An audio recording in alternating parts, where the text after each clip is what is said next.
He is arguably the best-known lifeguard in Gaza. Also known as the teacher or the swimmer, 55-year-old Abu Ayman is a veteran on these beaches.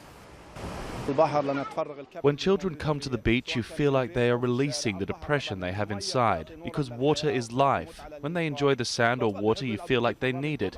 It's like a mental relief.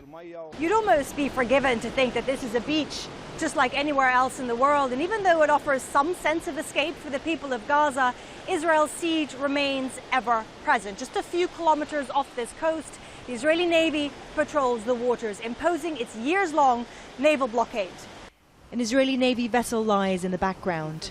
We noticed it using a water cannon just before we started filming on what we can only assume was a Palestinian fishing boat, perhaps getting too close to the Israeli-imposed invisible border, penned in, even at sea.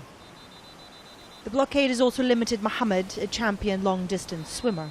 He says he hasn't been able to fulfill his dream of competing abroad as he hasn't been allowed to leave. A lifeguard for 15 years, he says they badly need equipment. We urgently need equipment because right now we have to do everything by our hands. We need boats, life rafts. The minimum is the rescue buoys. We don't even have that. So a big number of people come on the weekend and it's really difficult to deal with so many people. We're told drowning is a problem. Many don't know how to swim. And for those who can afford it, Abu Ayman starts them off in the pool. A scene parents the world over will recognize, but everything is different here. 45 kilometers of sun-kissed beaches, but the waters are contaminated with raw sewage. The majority of Gaza's 2 million people have never been allowed to leave. The economy has never been worse. Most don't have enough money, due to both the blockade and Palestinian infighting. Every time they say there will be a solution, things just get worse.